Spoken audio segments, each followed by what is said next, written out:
भारत जैसे देश में पुलिस को न्याय की पहली सीढ़ी माना जाता है। यह वह संस्था है जो संविधान और कानून की रक्षा की शपथ लेकर कार्य करती है। लेकिन जब यही संस्था, जिसे जनता की सुरक्षा का जिम्मा सौंपा गया हो, अत्याचार और हिंसा का प्रतीक बन जाए, तो सवाल उठना अनिवार्य हो जाता है, क्या हमें ऐसी ही पुलिस चाहिए?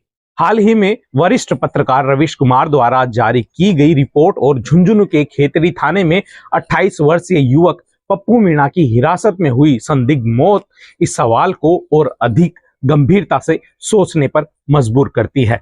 यह कोई एक घटना नहीं है, बल्कि पुलिस थानों में प्रताड़ना, हिरासत में पिटाई और फर्जी एनकाउंटर की लंबी काली फेरहिस्त का एक और अध्याय है।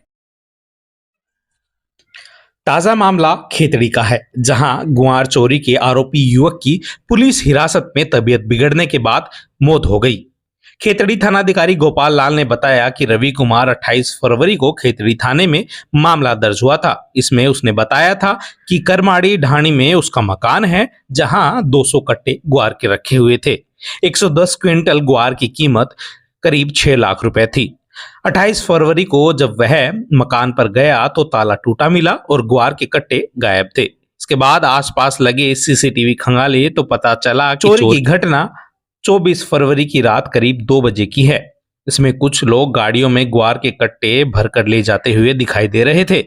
थानाधिकारी ने बताया कि इसी मामले में एक युवक को पकड़ा था। रिमांड के दौरान उसने पप्पू राम का नाम लिया था। ऐसे में रविवार को पप्पू राम को अरेस्ट किया गया था। पूछताछ के दौरान अचानक पप्पू राम को घबराहट होने लगी और थोड़ी देर बाद वह उल्टियां करने लगा। पुलिस उसे खेतड़ी के सरकारी अस्पताल ले गई, जहां से बीडी के अस्पताल रेफर कर दिया गया। रात 1 बजे इलाज के दौरान उनकी मौत हो गई। इस मामले में युवक के भाई कानाराम ने बताया कि पप्पू 6 अप्रैल को अपनी बहन के ससुराल नयाबास गया था। इसी दौरान 4 गाड़ियों में सवार पुलिसकर्मी वहां पहुंचे और पप्पू को गाड़ी में बैठाकर खेतड़ी थाने ले गए थे। जब हमें इस बात की सूचना मिली कि पुलिस ने पप्पू को हिरासत में लिया है, तो 8 अप्रैल को खेतड़ी थाने पहुंचे, लेकिन पप्पू से मिलने नहीं दिया गया। इसके बाद 10 अप्रैल को वकील के साथ थाने पहुंचे, जहां पुलिस अधिकारियों ने मौका मुआयना और तस्दीक करवाने की बात कहकर वापस भेज दिया। पिता हनुमान प्रसाद ने आरोप लगाया है कि पप्पू को हिरासत में लिए जाने वाली रात को बेरहमी से पीटा गया था, जिससे उसके पैरों में सूजन आ गई थी और वह चलने फिरने की हालत में नहीं था। इसके बाद पुलिस ने उसे खेतड़ी थाने की बजाय निजामपुर मोड़ चौकी में एक कमरे में बंद कर दिया था और कोर्ट में भी पेश नहीं किया गया। पिता हनुमान प्रसाद ने आरोप लगाया कि पप्पू को छोड़ने के बदले पुलिसकर्मियों ने 2 लाख रुपए की मांग की थी। पप्पू के खिलाफ 2 साल पहले अमरसर थाने में चोरी की एक भैंस खरीदने का मामला दर्ज किया गया था, लेकिन पुलिस अब उसे बेवजह इस मामले में घसीट रही थी। इस मामले में अब पुलिस की इस कार्रवाई के खिलाफ खेतड़ी में धरने प्रदर्शन भी शुरू हो गए हैं। आरोपी पुलिसकर्मियों को सस्पेंड करने और उन पर मुकदमा दर्ज करने की मांग की जा रही है। वहीं पुलिस के आलाधिकारी का कहना है कि मौत के कारणों का पता पोस्टमार्टम के बाद ही सामने आएगा। हालांकि यह आपके विवेक पर है कि जनता झुंझुनू बीडी के अस्पताल की पोस्टमार्टम रिपोर्ट पर कितना विश्वास करती है। आपको याद होगा, इस अस्पताल में एक पोस्टमार्टम किया हुआ व्यक्ति चिता पर जिंदा हो गया था। तो आप पूर्ण आश्वस्त रहें कि पोस्टमार्टम की रिपोर्ट से सब साफ हो जाएगा।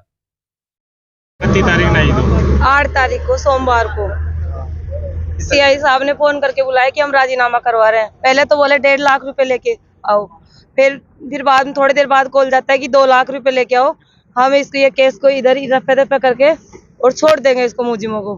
तो ठीक है, फिर मैं शाम को 2 लाख रुपए लेके आए, फिर चले गए वापस। फिर सोमवार को आए हम या तो सीआई साहब और स्पेशल टीम वाले थे दिनेश जी और भरत जी, इसने ये बोला कि 2 लाख रुपए दे दो, हम राजीनामा करवा देंगे। हमारे से 2 लाख रुपए लेकर हमारे को तो बेच दिए, बोले अब आप जाओ। और हम बार बार थाने पर आने की कोशिश करे तो ये बोले कि आपको भी गिरफ्तार कर लेंगे। जो अभी वार्ता हुई है उसमें क्या नतीजा रहा? देखिए, वार्ता हुई, अरे एक सेकंड, वार्ता हुई है अभी, और वार्ता के अंदर मामला बैठा नहीं। ये तो सरकार का निर्देश है, पुलिस कस्टडी में किसी की मौत हो जाएगी, किसी की मौत हो जाएगी तो मुकदमा हत्या का होगा, थाना सस्पेंड होगा, तो ये दोनों तो प्रोसीजर ही नहीं है। मामला ये है कि गिरफ्तारी हो मामला, पहला मांग एक ही है और वो है गिरफ्तारी मुलजिमों की, ये है।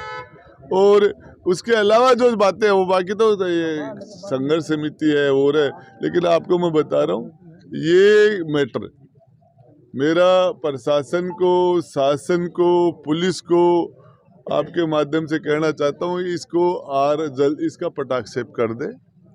और ये महिलाएं सुबह 5 बजे से भूखी प्यासी बैठी हैं यहाँ, पूरे लोग बैठे हैं, घर में मौत हुई है इनके। तो इसमें मैं आपको एक चीज़ बताना चाह रहा हूँ कि इसको सल्टा लेना चाहिए। कल यहाँ इतनी बड़ा मामला बिगड़ेगा, इतना बड़ा बिगड़ेगा, इनके समझ में नहीं आएगा और ये बॉडी नहीं उठेगी। इसको जिस तरीके से किसी घर में, क्या आपके पास सर्च वारंट था, कैसे उसके घर में जाके उठा के लेके आ गए? कैसे लाके आपने उसके, और फिर मैं दावे के साथ कहता हूँ 2 लाख रुपए ले लिए उसके दीपक की वाइफ से, उसके मृतक के पिता से 2 लाख रुपए ले लिए इन्होंने, ये SHO ने। क्या बात करते हो? पैसे मार ठोक के पैसे लेते हैं, नहीं होने देगा, नहीं होगा। धन्यवाद।